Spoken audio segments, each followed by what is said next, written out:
हम अपने जीवन में कई बार सिर्फ इसलिए समस्याओं में उलझ जाते हैं, कई गलतियां कर बैठे हैं, समय का नष्ट कर लेते, क्योंकि हम समस्याओं की असली जड़ तक पहुंचने और समझने में असमर्थ हो जाते हैं। तो कैसे हम सही समस्या की जड़ तक पहुंच सकते हैं? आइए एक कहानी के साथ आज की वीडियो शुरुआत करते हैं। इससे पहले आप इस चैनल को लाइक और सब्सक्राइब कर लें। बहुत पुराने समय की बात है, किसी साम्राज्य में मन्नु नाम का एक बहुत बड़ा राजा रहता था। राजा को बड़ी मन्नतों के बाद अपनी रानी से एक पुत्र की प्राप्ति हुई थी। राजा अपने राजकुमार से अत्यधिक प्रेम करते थे, उसकी हर जिद और इच्छा की पूर्ति करते थे। राजकुमार को घुड़सवारी में बड़ा आनंद आता था, लेकिन राजा को ये पता नहीं था कि उनके जीवन में ऐसा कुछ होने वाला है। उनका एक लौता 10 वर्षीय पुत्र घुड़सवारी करते वक्त अपने प्राण गंवा बैठा। एक दिन प्रशिक्षक साथ घुड़सवारी करते वक्त एक दुर्घटना में उसके प्राण चले गए। ढलान पर फिसलन वाली जगह पर घोड़ा अपना संतुलन खो बैठा। उस पर बैठा नन्हा राजकुमार गिरकर एक पत्थर से टकराकर जा खाई में गिर गया, जिस कारण उसकी जीवन लीला समाप्त हो गई। राजा को इस घटना से गहरा आघात और क्रोध आया। राजा इस घड़ी में जैसे राजधर्म भूल गया। उसने उस घोड़े और उसके प्रशिक्षक को भी नहीं छोड़ा, दोनों को मृत्यु दंड दे दिया। राजा यहाँ तक भी नहीं रुका, इसके बाद राजा को सभी 4 पैर वाले पशुओं से घृणा हो गई। उसने राज्य में सभी 4 पैर वाले पशुओं पर प्रतिबंध लगा दिया। उसके राज्य में अब कोई भी बैल, गाय, घोड़ा, गधा इत्यादि कोई कुछ भी नहीं रख सकते थे। जो भी इनका प्रयोग करते पाया गया, उसे भी मृत्यु दी जाएगी, ऐसी राजा ने घोषणा करवा दी थी। राजा अपनी एक लौती संतान के जाने से बहुत निराश था। उसने खुद को राजमहल के में कैद कर लिया था। राज्य में प्रतिबंध के कारण प्रजा का बुरा हाल था। कई कोसों तक उन्हें अब चलकर जाना पड़ रहा था।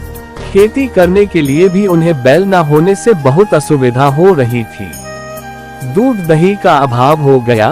बैलगाड़ी, घोड़ा और गधा गाड़ी की जगह मनुष्य गाड़ी का प्रयोग हो रहा था। पशुओं के न होने से कई की जीविका चली गई थी।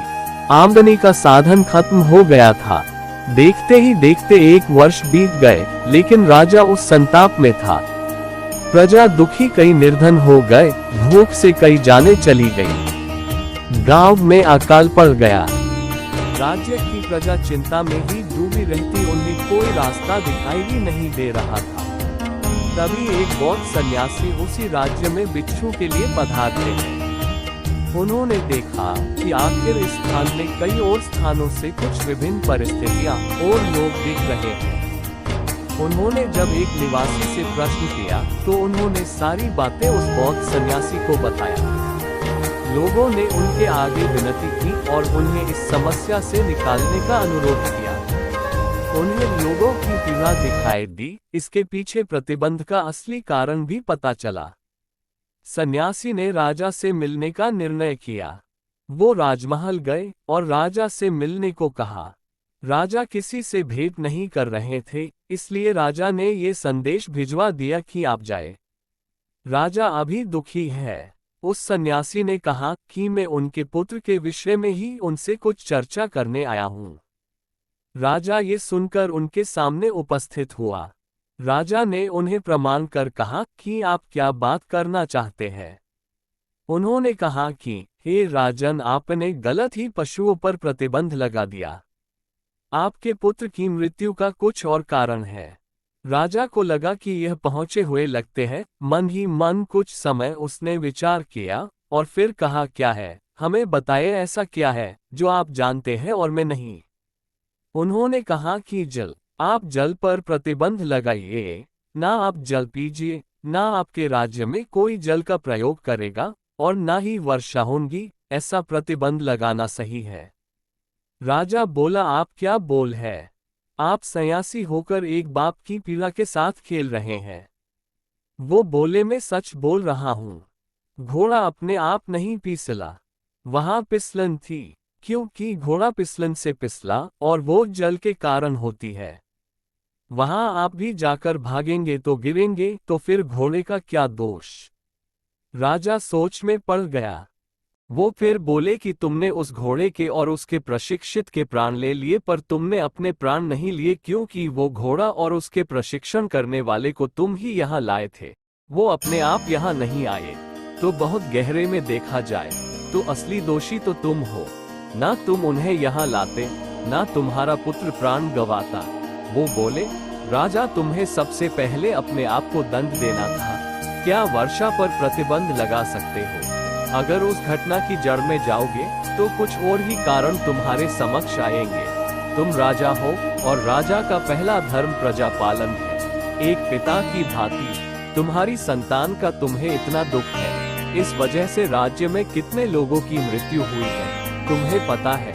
नहीं, तुम राजा योग्य नहीं हो। जन्म और मरण तो प्रकृति का नियम है। तुम्हारे पुत्र के साथ हुआ वो एक दुर्घटना थी, लेकिन तुम जो कर रहे हो वो पाप है। राजा सन्यासी के वचन सुनकर उनके आगे कूद कूद कर रोया। सन्यासी ने उसे सांत्वना दी और कहा, उठो, हम सब एक उस परमात्मा की व्यवस्था है, ऐसे उसी तरह रहने दो। परमात्मा ने तुम्हें अवसर दिया है प्रजा की सेवा का। पेड़ पर एक पत्ता भी हरा रहता है, फिर सूख कर गिर जाता है। हर छोटी बात हमें परमात्मा के नियम से अवगत कराती है। कोई समझना चाहे तो समझ सकता है।